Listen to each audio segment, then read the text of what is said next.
Welcome, everyone, to our webinar, and thank you so much for sharing with us this moment.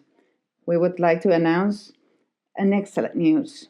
My name is Mercedes Ducci, Chair of Comunidad Mujer, and first of all, I would like to welcome our speakers today, Lorraine Harrington, especially the Chair and CEO of Catalyst, and we will get to know its brilliant story later. In Comunidad Mujer, organization of civil society expert in gender in Chile, we're organizing a new alliance that makes us very happy. With Catalyst, a leading organization worldwide in diversity and inclusion. We have consolidated our agreement to work together in South America. Together, both organizations will be able to expand the opportunities of studies, training, with gender perspective in countries of the South Cone and accelerate improvement of conditions for women and minorities around the world in the world of labor. We have talked during months, we have implemented joint initiatives, and today it's time to let it know. Both organizations have a lot in common. We're both moved by promoting social change. We're convinced that it is imperative to make society and places of work a space of greater diversity, better collaboration, where talents will have possibilities of projecting themselves with authenticity, free of bias and discrimination. It is even more important right now, where after pandemic, the world will be different, with a dramatic setback in women in the labor world, and in Chile means that we would lose 10 years. Sanitary or health crisis has left the experience of how necessary it is in society and home to have co-responsibility. How extended would be violence outdoors and bullying indoors. We will come out with a vision on how people work, how people relate, and the anxiety of trying to balance work and personal life. This crisis would have taken away traditional options of employment where areas as trade, tourism, and hotels have had to redimension themselves. There would be a quantum leap in automation, digitalization in different areas. There will be new demands, new horizons, and many would have to rethink on how to face the world post-COVID-19. We have acquired a new vision on space, work, home, and companies would have to change. We would go back to offices where we'd only be there for a couple of days a week, where we would only go to connect humanly with others face to face, and there will be flexible spaces, not even appointed seats or places. The bond would not be with an office where we have all the pictures of our families, but to be able to create wherever you are. Fostering encounter would be a priority when we are in a common space, and the sense of ownership should reach us, even though we are at home, but that sense of belonging would not invade our family life or professional life. Leaders will be able to escalate, understand the needs of their teams, and that would be the only way to retain their talents. With all the new variables, with all the new challenges, it is time filled with possibilities to accelerate change. We want work to be an inclusive space for women and for each and every one that feel invisibilized due to a conscious or unconscious bias. Our societies are changing very fast. They're exposed to tension, new learning, and we would like to extend the fruit of knowledge acquired throughout the years of experience, and that is 59 in the case of Catalyst and 18 in the case of Comunidad Mujer. We would like to thank Catalyst for choosing us as partners. We're happy to work together with them and to continue contributing to change. And to talk about women in companies and the gender challenges, we will go now to our panel. This conversation will be led by our outstanding journalist, Paula Escobar. Thank you, Mercedes, for your words, inspiring. To open the conversation today, and we would open introducing the speakers of the day. I would like to start with Lorraine Harrington, Chair and CEO of Catalyst. Lorraine is given a solid experience in technology, innovation, and association in her seat as the Chair of Catalyst, the CEO of Catalyst. She has an extensive career in Silicon Valley, as well as in the leading positions in different areas in governmental and different companies. Worked as an executive director in Silicon Valley and emerging companies. And in 2009, President Obama appointed her for special commercial affairs, special representative on commercial affairs and entrepreneurial. She has been the senior representative of the Academy of Sciences in New York. Lorraine, welcome to this seminar. Please go ahead with your presentation. Thank you very much. Yes, thank you very much. And can I have the first slide, please? I want to thank Mercedes for the excellent introduction of our partnership. You know, I'm so excited that we are here today to launch this powerful combination of Catalyst and ComunidadMujer. You know, I'm also really excited to be part of this great panel this morning with Alejandra and with Anthony. Anthony, who is also a Catalyst Canadian Advisory Board. Catalyst is a global nonprofit founded, as Mercedes mentioned, in 1962 that works with some of the most powerful CEOs and companies to make workplaces that work for women. And we believe that workplaces that work for women work for everyone. So this partnership is a critical part of Catalyst's global strategy to be able to meet the needs of multinational supporters globally. We've, for many years, had a strong presence in the US, Canada, and Europe, and with some presence in India, Japan, and Australia. But with this partnership with ComunidadMujer, we now have a strong presence in South America. And concurrent with this, we're also announcing similar partnerships in the Middle East, India, and Asia, so we can truly have global coverage. And what's so exciting to me about this partnership, which Mercedes really alluded to, is that our focus and competencies are so well aligned, so that we really have the type of support we need to cover the critical issues of the time. So I would like to come to the next slide and talk a little bit about Catalyst's focuses, and you will see how aligned they are with ComunidadMujer. So can we go to the next slide?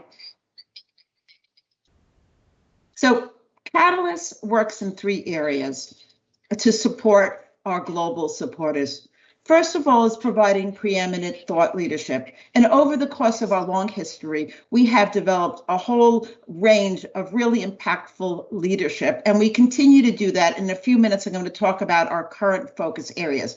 And we turn that research into actionable solutions that can help our supporters. And we also are a thought leader in the marketplace. And now we can be a thought leader together. We can do research together. We can look at the specifics for South America together for our global mutual supporters. So secondly, we provide a range of solutions to help companies on their diversity and inclusion journey. That includes learning products, workshops, advisory services, and measurement tools. And we also do the strategy to help our supporters along their journey. And together with ComunidadMujer, we're going to be able to deliver a much wider range of workshops and learning capabilities together to meet our South American audience's needs. And thirdly, Catalyst has over 500 global supporters. And together we want to champion the mission.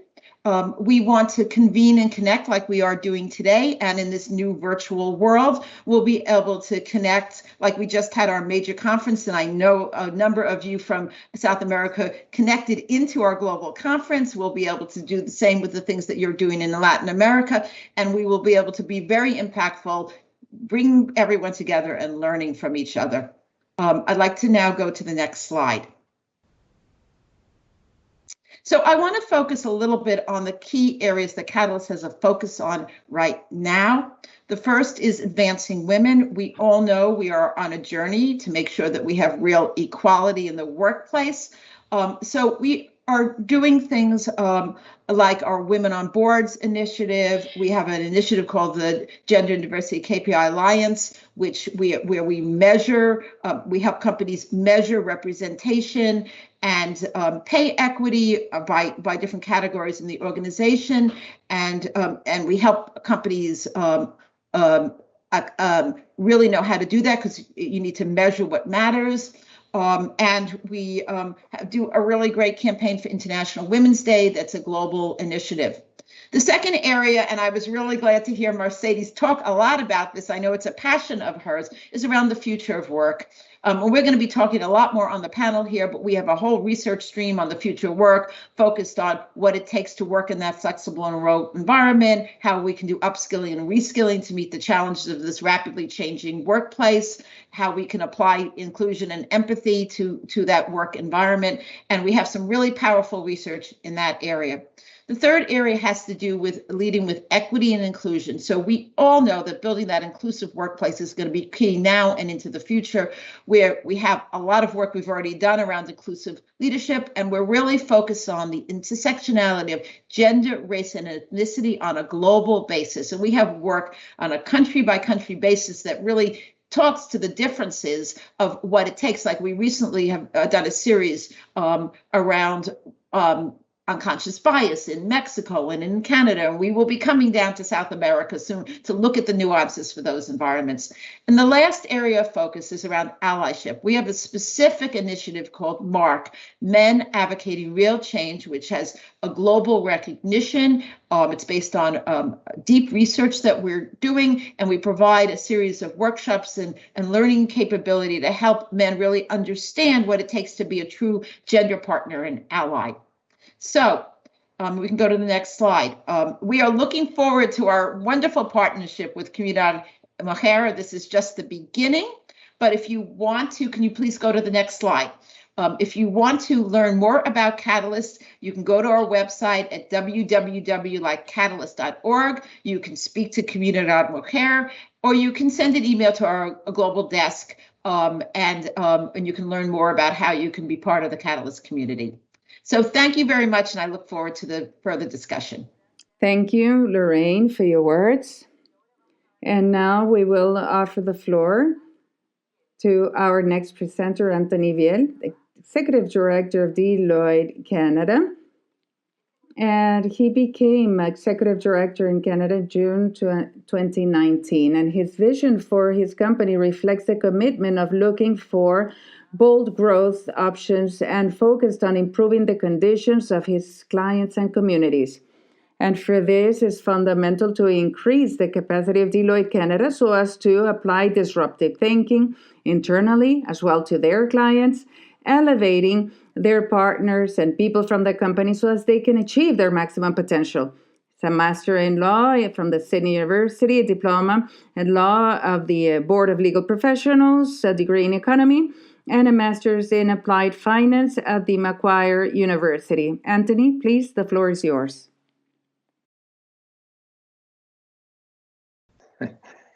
Thank you, Paula. Thank you for that introduction. It's a real privilege to be here today. And to you, the audience, buenos dias, Paula, and the panelists and my co-panelists, thank you for having me. As a CEO of Chief Executive Officer for Deloitte Canada and Chile, I have a unique opportunity to share how we're advancing our firm in both countries. Canada and Chile have the privilege of being a CEO across both countries. And globally, as a network, what we're doing as a firm, those of you who don't know Deloitte very well, there's over 330,000 people within Deloitte across the globe. We're a really big organization that's committed to gender equality. Before I talk more about this, I'd be remiss if I didn't talk a little bit about the pandemic. What we know and what we've learned is the issues facing women and other underrepresented groups as a result of the childcare burden or the care for in our lives and the inability to balance work and home life with these additional responsibilities has intensified during the pandemic. And this has exposed and extended the inequalities that existed before the pandemic and that exist beyond the metrics like pay gap and like representation. In our recent report, where we put forward a vision for a thriving Canada in 2030, that's 10 years away, we've confirmed with the research that we need to enable a diverse and future-ready workforce, not only because it's the right thing to do, but it's the important thing to do from an economic and social perspective. And we can only do that through targeted action to address labour market barriers for underrepresented groups. And what I mean by that is getting people jobs that currently cannot access work. And secondly, to unlock the underemployed. And by this, we mean putting people in the jobs they are most qualified to do, where they can make the most impact for themselves and for society. If we do this right, we will grow the workforce and our economies. And further, we will help organisations become more inclusive and resilient and ultimately become more innovative, because we do know diversity equals innovation as well. These objectives are ingrained in who we are in Deloitte, and we exist to make an impact that matters for our clients and help our clients become more inclusive themselves. And in order to best support women and increase this representation in the workforce, and most importantly in leadership, we must take action through actionable policies and making sure that we make the commitments to ensure that equitable future. For all of you in Chile, I'd like to say also that we're doing similar research as we speak, and we'll produce a similar report for 2030 for Chile, and we call it the Future of Chile Centre that will be producing that. So I'm very excited about that. Before I talk about what Deloitte is doing to address the challenges, I'd like to, about the pandemic, I wanted to share that we're doing more, what we're doing more generally to advance gender equality.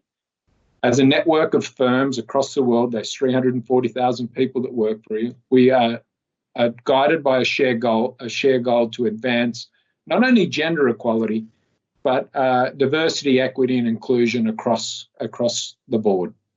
Because each of these elements do not exist in a vacuum. And you heard Lorraine talk about intersectionality. It's so important that we bring everything along. And we call our pledge to our people and to the market all in. We're all in. We're committed going forward. We have global targets, and we have a scorecard and an assessment mechanism that keeps us true and keeps us accountable to the shared vision to make sure that we get there. When it comes to our employees within Deloitte, within those 340,000 people, 45% are women. And at the Chilean firm, it's 48% are women. And in the Canadian firm, it's 49%. And we're really proud about that. These are fantastic numbers by any stretch. But with the help of our market-leading workforce analytics practice, we also monitor the gender wage gap. It is important to understand how we look at the pay gap, because there's two things that we look at. First and foremost, the principle of equal work, equal pay is paramount. It's the law. It's not negotiable. And we ensure that we monitor and analyse to ensure with zero tolerance that we deliver on this commitment. The second way we look at pay gap, and this is our commitment, is we're seeking to reduce what we call the absolute pay gap that quantifies the other biases that come with a typical organisation, like what we call promotions bias. And so we not only are committed to equal work, equal pay, we are committed to reducing the pay gap, absolutely. At the Chilean firm, I'm proud to say there is no gap on equal work, equal pay lens, but we do need to catch up on the absolute pay gap, given that we have fewer women in leadership in Chile. 18% of our partners are women. This has increased by 6% over 4 years, which we're happy with improvement, but we're not happy we're at 18%, and we've got to do more to advance women representation and leadership. Our medium-term goal is to have 30% women partners by 2025, which is part of our all-in commitment goals across the world, and personally in Canada and Chile, reducing that pay gap. This will be a journey, of course, and you'll hear journey a lot, I'm sure. And, to the actions that we're looking at is, in addition to these goals, is ensuring that equity and inclusion is ingrained in everything we do, from recruitment and hiring and the sourcing of talent to come and join our organisation. We've introduced Pathway to Leadership programs, which involve specific programs around sponsorship and mentorship. And we've incorporated that, most importantly, into our valuation. So for our partners to perform better, they have to sponsor and mentor women through to the next level of leadership. And last but not least, creating opportunities for relationship building and building networks within our employee resource groups, of which we have 9 here in Canada, and other networking groups that we've signed up to. So change comes from collaboration, and we're certainly advancing that. Before I close, I'd like to say that our all-in commitments to diversity, equity, and inclusion extend beyond gender. We absolutely need to get gender right, first and foremost, but we've taken our learnings and approach to gender over the years, and we're applying them now to the other dimensions of diversity and intersectionality. I can tell you today that we've made similar goals for underrepresented groups, including Indigenous, disabled, and Black. And in this regard, we've gone public. We make our commitments and we sign pledges to our people and to the markets to make sure that we deliver on those as well. So with that, I'll hand back to you, Paula. Thank you, Anthony, for your presentation. And now we will hear Alejandra Sepulveda. She is the Executive Director of ComunidadMujer since 2010. She is the Executive Director of this corporation, where she has led initiatives to empower women and report on gender inequality. Has fostered public platform, private platforms, multilateral organizations so as to foster gender equality and work in different institutions, Chile and elsewhere.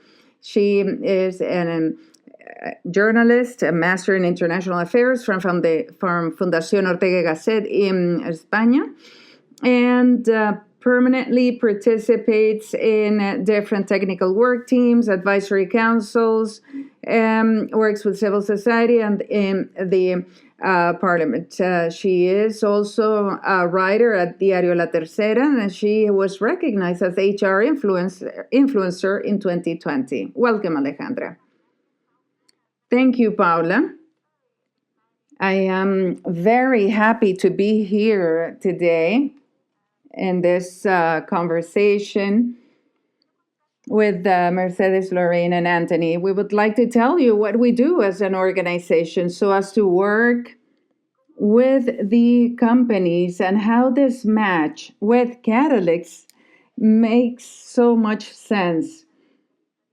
And this is also in line with our trajectory of 18 years. What we do is create strategic alliances with the entrepreneurial leaders, with the area of people, organizational development, so as to implement strategies and programs aligned with our purposes, so as to move forward in gender equality in our country.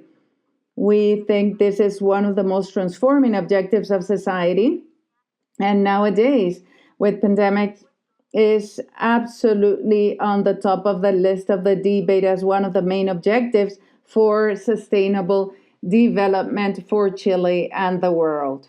Next. We would like to tell you about our experience. We have been working for 18 years to promote gender equality in Chile, advising on actions, the companies, different institutions of the country. Over 50 organizations has worked with us to work towards diversity, inclusion. We have trained over 7,000 people in programs, training and generation of awareness, 20 programs in leadership, mentoring in companies, and this is a relevant issue, as Anthony was mentioning, that would facilitate our development or fostering the labor representation of women. And 180 companies went with us in the IDB and the World Economic Forum. We we went with these 180 companies that adhered to this initiative to move forward towards indicators of gender equality in terms of leadership, salary gap throughout the organizational pyramid. In this sense, we have a vision to approach the companies. This is systemic and multifactorial, and this is generating awareness of the need of gender focus to lead the policies, internal policies in work, and generating inclusion and deliver tools, enable others, and we go from generation of awareness to action. And we think that we are highly in line with the what Catalyst is doing in the United States and the world. And we want to not only generate strategies, but generate learning, collective thinking, a community of change, committing to gender equality, diversity, and inclusion. In this integral intervention model, it's a 360 approach. The most important stages are 5. We have this first stage, which is evaluate. How am I doing? What is our reality? And we can define a diagnosis so as to have a baseline. Then we go to prioritizing. What are the aspects? What are and define a roadmap. What do we want to prioritize for the creation of an action plan, and then the development and the application of that action plan, changing the culture, implementing that.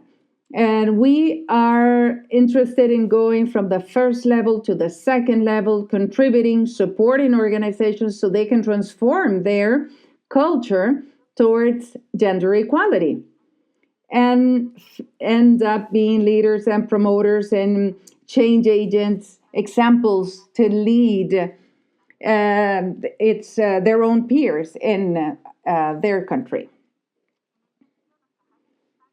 The impact areas are related to women leadership. We have mentoring, training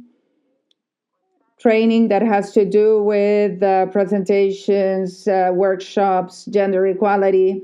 And we have the news that we will be able to work with Catalyst, showing training, what we have been doing, and preparing the organizations in the different levels to work together in these challenges of gender equality, diversity. We do evaluations, we develop action plans, and we do an institutionalization. We streamline gender equality and equality within the companies. We have a great focus in conciliating personal life, labor life. This is key for promoting women in the organization, and not only women, also men. And we are in a successful campaign that has been very positive, so as to contribute to work together, to have a co-responsibility in care. And we want to safeguard environments free from harassment, development of policies, training, and also with awareness campaigns. So it is a broad array of activities and work we do with the company. So that's why it was so natural to start working and doing the alliance with Catalyst. And would also like to say that, well, we visited Catalyst some years ago. And we thought back then, wouldn't it be great to work together? And well, time passed and we are doing it now. To finish, what we have learned in all these years is that there are key points for success in this journey on transformation. First, be able to align, be able to achieve that with the vision of the company. This is very important. And it makes sense for each and every one of us. It's important for the development in a sustained way. This is something that is systematic. It needs great effort, persistent, constant effort. We need the involvement, the support of the top management to achieve success in this initiative, a joint work between men and women. This is not only a problem for women. Work environments that are equal for all, that needs the commitment from all. And working specifically with women so we can contribute in closing the gaps and helping them feel empowered within the organizations, and of course strengthening leadership. This needs leadership, and especially now during pandemics, and that challenges us. It challenges us, and it puts value on gender equality, as well as the strategy on economic reactivation in the entrepreneurial world and public policy. I would like to finish with that, and now we can start our conversation. Thank you, Alejandra, for your presentation. We would like to go now to our conversation with our speakers. Anthony, how about the setback of women in Chile and in other places in the world due to COVID? That setback that is considered 10 years, and a salary gap that is also deep, and an increase of the lack of formality or lack of formal work. Well, this comes from public policy. What do you think about that? How can companies help to fight that? How can the companies help mitigate, or rather improve in this setback of 10 years? Thank you, Paula. You gave me the easy question. So let me tell you what we're doing. We put in place at the start of the pandemic, recognizing this would be a big issue, certain measures to try and make the decline even less. So we did things like amping up our workplace flexibility. And what I mean by that is we put in place a program where any of our people, including women, could take some time off to care for their family. And while we always had that as a policy, what we did to help was put in extra money and a stipend to facilitate the day-to-day requirements that a family would have. So we did that. The second thing that we did is that we really brought a deliberate action where our teams could plan their time more effectively, recognizing everyone on the team. We're a client-driven organization, and sometimes that we get fixated on delivering for the client at all costs. We took a step back from that to say, yes, but we have to look after our people as well. So we deliberately, before we start any work, is we do the pledge to everyone on the team. When do we start work? When will we have meetings? When we not have meetings? And everybody has their opportunity to express their preferences about, this is how I need to work because of my situation. So we did that. And the third thing that we did is I mentioned it earlier, we got these employee resource groups. And these are networks within our organization with people that are like me. So if I've figured it out, I can share it with people that are like me. So how I balance, how I've been able to continue to work and contribute, I share those insights with these resource groups. And we found that particularly effective. And in the pandemic, this group's been vitally important just to be heard, just to be listened to about the challenges that we're going through. So they've been very effective on two fronts. And the last thing I should say is we helped create what we call the Prosperity Project, a not-for-profit organization specifically founded to mitigate the impact of COVID-19 pandemic for Canadian women that were disproportionately affected in particular. So they're the four things that we've done to try and lessen the decline through this process. Thank you, Anthony. And that takes me to the next question, and to Lorraine. And Deloitte has done a lot to mitigate this problem, but not all companies have done so. So the acceleration of digital life, well, we have a seminar now using all the digital resources, but many women in teleworking, they're facing an overburden of work, an overload of work in taking care of home, their children, as well as working.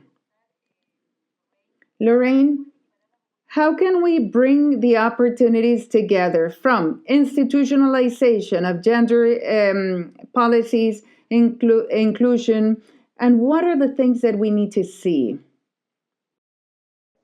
You've really explained the key issues that exist right now with the pandemic. The pandemic has laid bare the inequities that still exist in this world around really having women be full participants in the workplace.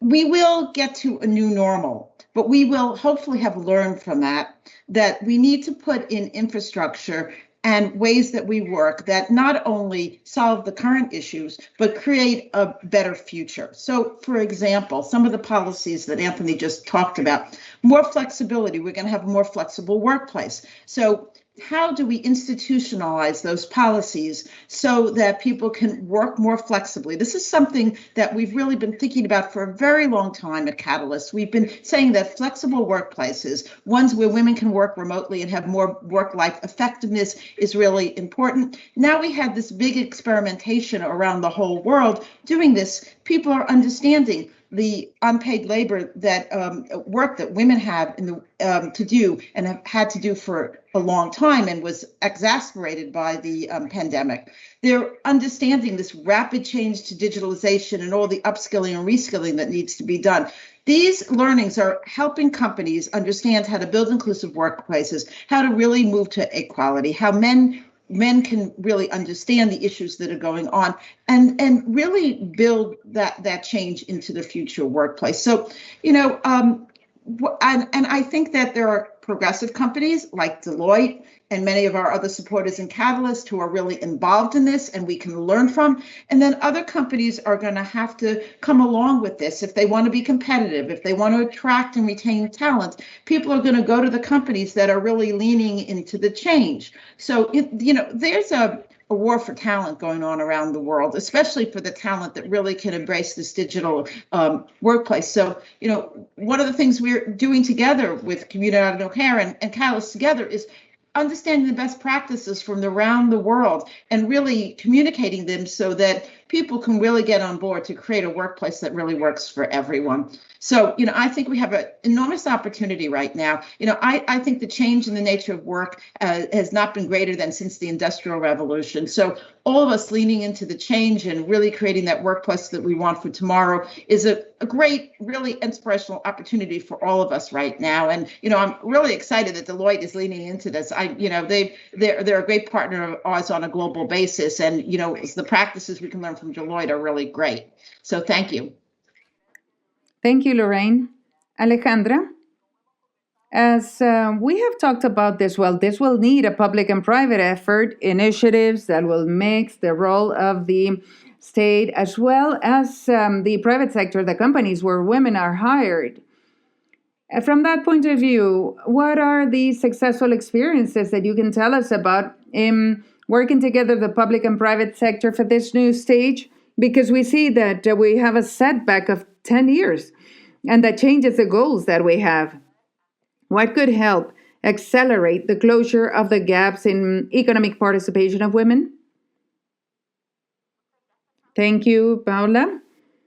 As you say, public and private collaboration is very important because considering the magnitude of this challenge, solutions cannot simply come from one group, only from the government or only from the private sector. We need to make a match. We need to work together. We need to accelerate the gap closure.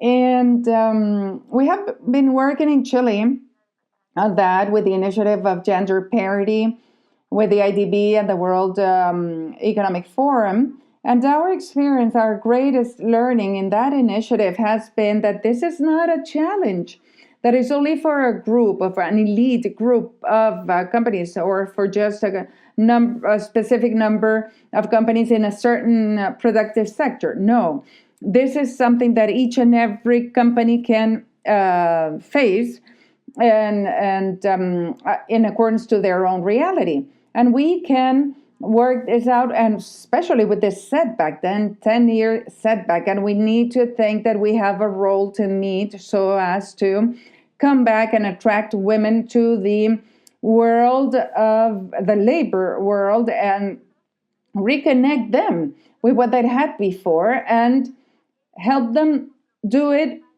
in a different way, in another way, with the commitment of closing the gaps, to even to pave the way, and so men and women can conciliate family, work. Labor flexibility is part of that, but it needs to be applied for all, men, women. And these successful experiences where Comunidad Mujer had the opportunity of working with 180 companies, and we had the responsibility of at least 400,000 workers in the country. We say, if we measure, set a goal, ambitious goals, and then you set an action plan that is sustainable in time, you achieve results. This was 4 years. During 4 years, this was in pre-pandemic era. And we increased in these companies 25% of women in top positions. We closed the salary gap in 30% and increased representation of women throughout the organizational pyramid in the company in different sizes and different areas. And that demonstrates that it's the political will, and on a state, a government, and public policy that would set the base and the rules and regulations so this can move forward. The challenge to the future is linked to that. Not only what companies could do, but how public policy can support to facilitate participation of women. Thank you, Alejandra. Anthony wanted to add something. If I could jump in, why I'm particularly enthusiastic, and Lorraine said that earlier. Sorry, I got a little bit of feedback. The competition for talent going forward means that we're going to have to embrace bringing more people back to the workforce, in particular women, particularly future-ready talent is in very, very scarce supply. And that's going to be so for the next 2 or 3 years in particular. You said before too, Paula, and Mercedes mentioned it as well, about we're a decade behind. I would have said the same thing about digital transformation 18 months ago. We're a decade behind where we should be. That is all been caught up in 18 months. So I think with that digital enablement, which we've spoken about before, and the scarcity of resources into this economic rebound that we'll see after the recession that we've had, I think we've got tremendous opportunity as leaders to catch up that decade and some. And I just wanted to make that point, Paula. I think that's very an important opportunity for us all to not only do the right thing, but to rebuild our economies that are more robust and resilient for the future. Very good point, Anthony. Yes, Lorraine? Yeah, I just want to say that, and this is to Anthony's point, is that, you know, one of the key things that is changing is the nature of work and the skills that are required in jobs. We have a real opportunity here to equitably upskill and reskill. And and as Anthony's talking about, the talent shortage makes this an imperative. So if we look at women in particular. Many of them have what the frontline skills around understanding the customer, understanding the, you know, how to have the soft skills on communication, collaboration. They need to be digitally upskilled so then they can participate in the jobs of the future. And working in private partnership with community colleges and education institutions, and also the investment that companies are going to have to make in leading that so they have the talent they need, is an opportunity for us to bring many women along into the 21st century and really recognizing the great skills that they really have. You know, I come from a technology background. I was a computer scientist. I know that, and I spent a lot of time on STEM pipeline and what is needed. We had a whole STEM structure. 50% of the skills are soft skills. They're not all just hard skills, and a lot of the hard skills are not being a deep computer scientist. They're having basic digital literacy skills. So this is a real opportunity for us to really get the women on an equal playing field, and I know Lloyd is really focused on this. Thank you, Lorraine. I would like to ask everyone in an open conversation subject that we have talked about, which is inclusive leadership. And I will pick up some words of some of the things that you have said, that this is not only opening up space for women only or facing gender discrimination, but other underrepresented groups in society, or as Mercedes was saying, those that have been invisibilized, whether by conscious or unconscious bias. Include them in a broad diversity. So from this point of view, how would you define inclusive leadership that is needed today so as to redefine the world and the world of work post-COVID?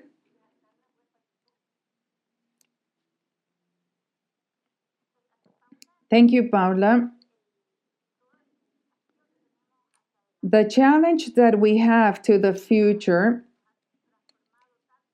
has transformed us so much.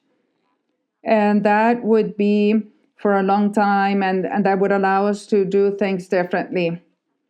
And the leaders of today need to be more empathetic. They need to be bold, because leading in a remote way, in the context we're in, needs the application of trust, of trusting teams, and establishing a communication that is more direct, more innovative, considering what could happen in time of face-to-face work, or when we had meetings on a weekly basis. Now we need to go out and look for that communication. And as Anthony was saying, we need to understand what each individual is going through, what each worker is going through, so we can adapt, so we can put people first. It's not productivity first. It's not only results. Because we understand that if people are not doing well, things will not work out well. Mental health is key. This is a major issue during this pandemic, and we're overloaded. And the borders between what I do at home and what I work out from home, there are no barriers no more. They're all down. And that takes us to have a different leadership, inclusive and non-discriminatory. Because one of the things that we have learned these times is we need each and every one, not only a group or an elite. Thank you, Lorraine. How would you define this leadership for this post-COVID times? Well, you know, inclusive leadership, we've all been talking about it. And I just want to highlight for all of you that Catalyst has been doing a lot of work on this. And we came out last November with a new inclusive leadership model. And it talks about leaning in and leading out. And it's highly relevant to what is needed today that everyone's been highlighting. Leading in means leading with curiosity, humility, and courage. And leading out is leading with accountability, ownership, and allyship. And what permeates all of this is also a focus on empathy. And Catalyst is coming out with, we just did some great research that shows that empathetic leaders were able to have their employees had higher productivity, higher innovation, less intent to leave, less burnout. So we have research that really shows that that type of leadership style is the leadership style that we need for the 21st century, and actionable tools that will help companies go help their first line managers. You know, one of the things that came out of the inclusive leadership work that we've done is that 45% of what it takes to be an inclusive leader starts at the first line manager. And it's because all the things we're talking about, you need to have at that departmental level an understanding of the needs and requirements so you can build that flexibility and of your employees. You can't have a command and control type of environment anymore for leadership in the 21st century. So it's been exciting for me to hear what everyone's been saying, because we're all really on the same page around this. And we do have the research that backs it up so that companies can feel comfortable in moving ahead with that, and the tools to help them get there. Thank you, Lorraine. Anthony? And I would like to add a question on what Lorraine was saying, how difficult it is to have a leadership that would evolve towards empathetic and inclusive leadership, because maybe that was not its main feature.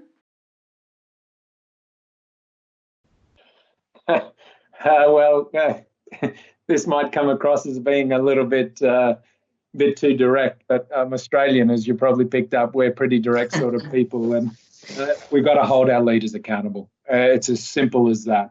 Irrespective of you hitting financial metrics, you've got to hit these other metrics, which include taking care of our people. And you can't do that unless you are empathetic going forward. So it starts with the goal setting. And, you know, financial metrics from our perspective are only 1 in 4 metrics. The one primary metric is people. How do our people feel? Do they feel safe? Do they feel heard? Do they feel valued? Is just as important as hitting the financial metrics. And so holding our leaders accountable and making sure that they don't get rewarded for not attending to this most important thing, which is looking after our people. I think it's as simple as that. Now, we need to provide policies, of course, for guidance. We need to provide training and tools like Lorraine spoke about there earlier. But at the end of the day, if you're expecting a promotion or a pay rise and you've neglected people, don't come into my office. It's not going to happen. That's great. Lorraine, you wanted to add something? Yeah, I just want to say that many people think that empathy can't be taught. Either you're born with empathy or not. That has not been the case in all the research that we've done. You can train to be more empathetic, and it is something that companies can help their managers and leaders get better at. Yes, Anthony, go ahead. Paola, I just want to sort of say I agree 100% with Lorraine. Empathy starts with listening, and all of us can listen. So all of us can be empathetic, and I just wanted to throw that in. Good. I would like to add, Paula, that in the case of our subjects in gender equality, empathy means putting those glasses to see that men and women do not insert themselves in the labor world the same way, or they develop a career or a trajectory the same way as women, because women face many more barriers, and these are like pebbles in their shoes. And part of empathy is that is learned, that is trained, and that's why we're here for that. Okay. We're running out of time. I would like to ask a question to all. And it has to do with something that happens to companies today. Many are highly affected by COVID because there is no clarity when we will go back to this new normality. And there are many problems and economic challenges. So how can we transform these companies in the issues of inclusion, agreeing, the gender gap, fostering empathy could become strategic priority, because it might be easy. Oh yes, this is good to do, but not strategically essential. Anthony, would you like to start? Yeah, I'm probably on your side of the argument here.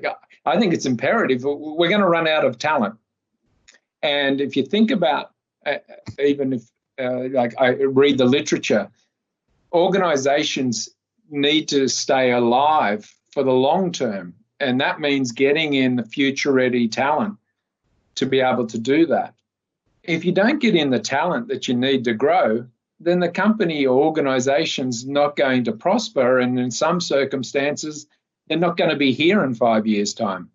So it's not a choice for me. We just have to embrace it and get the talent that we need, because we'll need them. We can see the war on talent that we've been talking about for over a decade playing out right now. And as we go into what will be an economic boom, I strongly believe that globally, the way that we're rolling out vaccines across the globe, we're going to just need the talent. So it's not a choice. I think this recovery will be quick, and that will mean we won't have enough resources, enough talent, and we've got to open our eyes and get talent from different areas, and we've got to change our models. We call it the hybrid model for the future of work. We've got to change our models that are conducive to getting more people into our workforces. And I think that won't be a choice. So hopefully that gives you some perspective. Yeah, I just like to second that and say that it's about talent and it's about competitiveness, and talent and competitiveness are synonymous, because most of our assets are human capital. Human capital today, if you go back 50 years ago, capital had a different structure to it. Right now, it's all about human capital. So companies that lead in this are going to get the talent and they're going to survive, and only, the fittest survive. And the fact is that corporate leaders understand that. That's why they're leaning into this. This is why they're hiring chief diversity officers. This is why they're having them report to the CEO. This is why they're measuring and taking accountability. You'd like to say it's the nice thing to have, but it's the strategic thing to be competitive in the 21st century. Thank you. Alejandra, I want to add a question to you. What rules, standards, regulations that need to be promoted? If a company wants to commit to that, what are the internal policies that they need to adopt? Thank you for the question. Well, just adding to what Lorraine and Anthony was commenting, and that till now and many decades, the entrepreneurs have been using half of the talent. When we see the numbers in presence of women in the labor force. So we need all talent, the whole talent, and not half of the talent. And to materialize all that, to make this happen, to have a strategy where we can have everyone participating, companies needs to institutionalize gender equality, inclusion, in their organizational policies, in their strategies of recruitment, promotion, career development, remuneration, compensation, and policies that are in all levels of the companies, in streamlining in the responsibilities of workers, men, women, with their families, their responsibility with their families, with their personal lives. This is fundamental. It cannot be one exclusive initiative. It needs to come with a number of actions that would help move this line and generate transformation. These are steps. And this is step by step. We need to move forward. And in the time we're in now, equality, gender equality, is an issue, and incorporation of women is something that is nonstop. It will not be possible to move forward and develop ourselves if women and men are not included. So these are the priorities. And this is a strategy that needs to be maintained in time.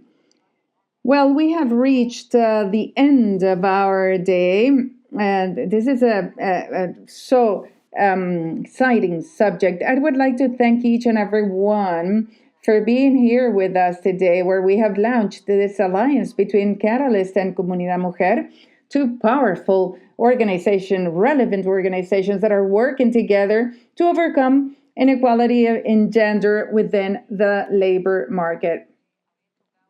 And after touching on this subjects, we have talked about many other subjects that I need to mention.